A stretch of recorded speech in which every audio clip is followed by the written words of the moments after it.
गणेश वंदना के साथ सेक्टर 62 के रामलीला मैदान में आयोजित होने वाले श्री रामलीला महोत्सव एवं श्री रामलीला मंचन 2022 का आज से होगा शुभारंभ।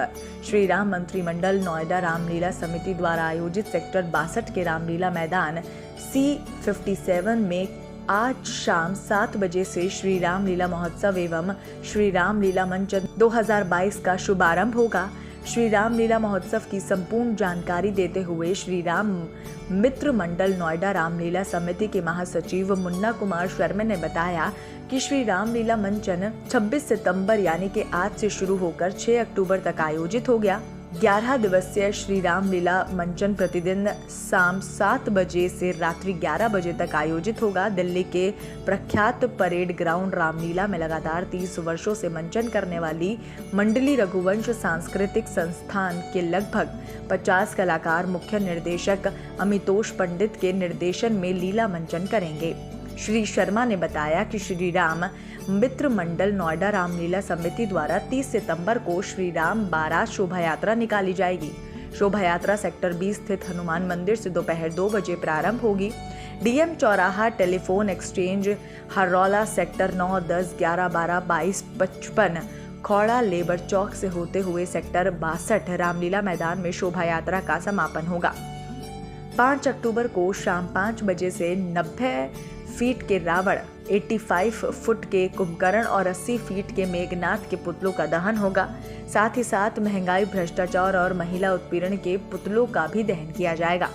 उन्होंने बताया कि 6 अक्टूबर को भरत मिलाप तथा श्री राम राज्याभिषेक के साथ ही 11 दिवसीय श्री राम लीला महोत्सव का समापन किया जाएगा।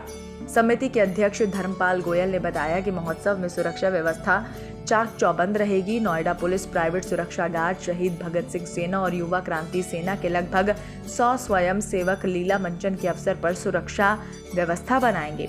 पूरे पंडाल में सीसीटीवी कैमरों की व्यवस्था रहेगी। समिति के चेयरमैन उमाशंकर गर्ग ने बताया कि अग्निशमन की पूर्ण व्यवस्था की जाएगी। नोएडा अग्निशमन विभाग द्वारा भी आग पर नियंत्रण के लिए उचित प्रबंधन किया जाएगा। कोरोना से बचाव के लिए लगातार जागरूकता संदेश भी दिए जाएंगे। आम जनों की चिकित्सा आवश्यकताओं को पूरा करने के लिए फेलिक्स अस्पताल के चिकित्सक अपनी सेवा देंगे। अपराध नियंत्रण संगठन जो ऑल ओवर इंडिया काम कर रहा है, सामाजिक संगठन है ये भी। इस संगठन के माध्यम से ये हमें सेवाएं वहाँ पे उनके वॉलंटियर देंगे। जो मास्क जिसके पास नहीं हो मास्क भी प्रोवाइड कराया जाएगा और सैनिटाइज और छिड़कना, शाम सुबह दोनों वक्त दवाई वगैरह छिड़कना, उनकी तरफ से ये व्यवस्था हमारी उन्होंने वचन हमें दिया है। और ये जो संस्था है श्री राम मित्र मंडल, और इसके अंदर मैं एक बात आपको बताना बोल रहा हूँ। युवा क्रांति सेना के नाम से नोएडा में एक संस्था और काम कर रही है जिनके अध्यक्ष अविनाश सिंह जी हैं। बहुत ही सभ्य लोगों का संगठन है। उन्होंने भी हमें वचन दिया है कम से कम 50-60 लोग वॉलंटियर के रूप में हमारे साथ वो रहेंगे। करीब 100 लोग, 125 लोग या जितने लोग हमें चाहिए उतने लोग हम उनको बता देंगे भाई आपकी टीम के इतने लोग और आपकी टीम के इतने लोग हमें आप चाहिए। उस हिसाब से वो दोनों व्यवस्था हमारी रहेगी और हमारे श्री राम मित्र मंडल के कार्यकर्ता भी उन लोगों का सहयोग करेंगे और वॉलंटियर के तौर पे काम करेंगे। आप सबको वहाँ पे देखने को मिलेगा। ड्रेस में होंगे, युवा क्रांति सेना वाइट ड्रेस में होगी और भगत सिंह सेना का पीला टी शर्ट होगा। वो ड्रेसअप होके ही आपके सामने आएंगे। वो अच्छा भी लगता है इस हिसाब से। रामलीला का मंचन जैसे अभी मुन्ना कुमार शर्मा जी ने कहा, हमारे अमितोष शर्मा जी मेरे लेफ्ट हैंड पे हैं। मैं भाई का स्वागत करता हूँ। बहुत अच्छे कलाकार हैं। पिछले करीब 35 साल से इस रामलीला मंचन से जुड़े हुए हैं। कलाकारों की मंडली ऑल ओवर इंडिया से इनके पास आती है। जैसे बताएंगे अभी अपने बारे में, बहुत ही अच्छा मंचन होने जा रहा है। शुद्ध तरीके से श्री राम मित्र मंडल एक सामाजिक और धार्मिक संस्था है। इस संस्था के माध्यम से हम भंडारा लगाते हैं। इस संस्था के माध्यम से हम रामलीला का मंचन करते हैं। इस संस्था के माध्यम से सुंदरकांड का पाठ करते हैं। इस संस्था के माध्यम से हम बाकी की सेवाएं नोएडा में जो भी हमसे बन पड़ता है, सामाजिक कार्यों के अंदर लोगों का सहयोग करना, किसी के सुख दुख में जाके खड़ा होना, किसी भूखे को अन्न देना और किसी को किताब, स्कूलों में किताब कापियाँ बांटना, इस किस्म के कार्य श्री राम मित्र मंडल आपके सामने पिछले 10-12 साल से कर रहा है। और ये निरंतर रोल इस बार क्या अलग रहेगा रामलीला?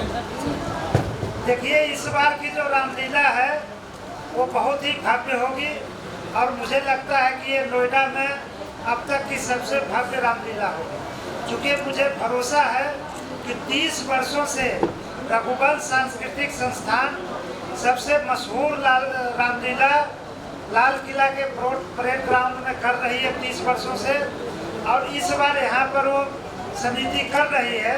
तो मुझे पूरा भरोसा है कि उसके कलाकार बहुत ही जीवंत और बहुत अच्छा मंचन करेंगे। इसके साथ साथ हम लोग पिछले वर्ष हम लोग कुछ नहीं दिखा पाए थे, इस वर्ष 2-3 दिन आकाश मार्ग से एक तो हनुमान जी जो लंका जाते हैं वो हम लोग क्रेन के माध्यम से दिखाएंगे, और माता सीता का जो अपहरण रावण के द्वारा होता है तो वह भी हम लोग जो आकाश मार्ग से रावण ले जाता है वो हम क्रेन की सहायता से दिखाएंगे। तो इस बार की जो रामलीला होगी इसमें विशेष ये व्यवस्था रहेगी, और कुछ जो प्रसंग भी है, जैसे आशुतोष जी ने बताया कि कुछ प्रसंग भी इस बार नए नए लाए गए हैं, जैसे कि वो रावण के द्वारा माता सीता को जो वहाँ पर एक परिवेश में लाया जाता है, उसके बाद जो कैकेयी का रोल है वो बहुत ही सकारात्मक रोल दिखाया गया है।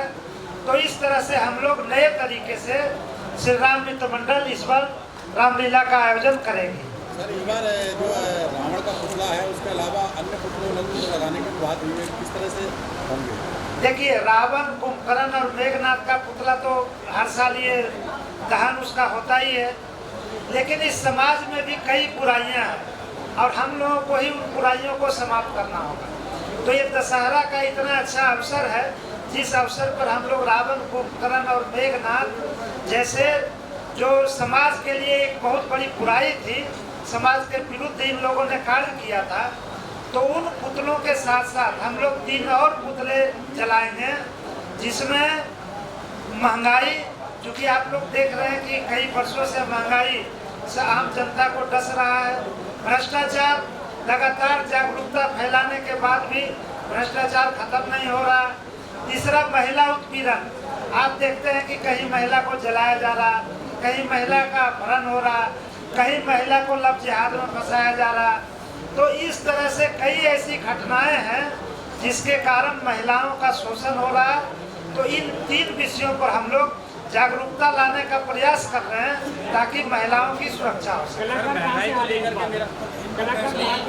आप देखेंगे पिछले साल हमने कोविड का पुतला जलाया था और उसकी सफलता आप देख रहे हैं कि उस पुतले के साथ कोविड भी लगभग समाप्त हो गया है। सर, महंगाई को लेकर मेरा एक सवाल है। आपने जैसा कि महंगाई का एक पुतला भोगने की एक अभी वो बात कही है, महंगाई आपके मेले में समानांतर लोग अगर जाते हैं तो चीज़ें जो उनको मिलेगी खाने की, पीने की, झूलने की, क्या वो रेट जो उनका जो रखा जाएगा प्राइस, वो आम लोग मार्केट के हिसाब से ही, जो मार्केट में ट्रेंड चल रहा है जिन रेटों का, उन रेटों से कुछ न कुछ कम ही होगा, ज़्यादा नहीं होगा रेट। सर, सुरक्षा व्यवस्था को लेकर क्या? सुरक्षा व्यवस्था को लेकर जैसे मैंने आपको कितनी घटनाएं हुई थी, लोगों की चेन छिनी थी, उससे अगर इस बार देखा जाए तो क्या नया? विशेष तौर पे हमने पुलिस प्रशासन से आग्रह किया इसके बारे में। भाई दशहरे वाले दिन बहनों की चैन कईयों की छीनी गई, कईयों की चप्पलें टूट गई धक्का मुक्की में, उसकी व्यवस्था के लिए आप प्लीज़ हमें थोड़ा ज़्यादा वॉलेंटियर, ज़्यादा पुलिस वाले हमें प्रोवाइड करवाए जाएं। और हम अपनी तरफ से उस दिन 150 लोग प्रशासन को दे रहे हैं, 150 लोग, और 50 लोग हमारी अपनी टीम के होंगे, करीब 200 लोग वॉलेंटियर होंगे। और उन्होंने, प्रशासन ने भी ऐसा बोला कि कम से कम आपको 200 लोग उस दिन मिलेंगे। मैं समझता हूँ जहाँ 300-400 लोग हों वॉलेंटियर के तौर पे काम करने में, सुरक्षा की दृष्टि से कैमरे भी होंगे वहाँ पे, करीब 20 से 25 कैमरे भी लग रहे हैं, पूरे पंडाल में कैमरे भी होंगे। और आपके बैठने की व्यवस्था की अलग से एक ब्लॉक बना गया, जो पत्रकार बंधु जहाँ वहाँ के बैठेंगे और अपना जो भी लीला मंचन देखें, अपने बच्चों के साथ आएँ, फोटोग्राफी करें, फ़ोटो लें। और मैं आपको एक बात और बताना भूल गया हूँ, एक सेल्फी पॉइंट बनाया हमने, जहाँ बहन भाई आते हैं, बच्चे आते हैं, खेलने कूदने आते हैं। सेल्फी पॉइंट में सिर्फ भगवान रामचंद्र जी का फ़ोटो होगा और वहाँ उसके सामने हमारे पंडाल के राइट एंड पे वो रखा होगा। किसी भी भाई बहन को कोई फोटो उससे सेल्फी पॉइंट से लेनी है तो वो ले सकते हैं। वीडियो को लाइक शेयर करके आपके अपने चैनल को सब्सक्राइब करना बिल्कुल भी ना भूलें।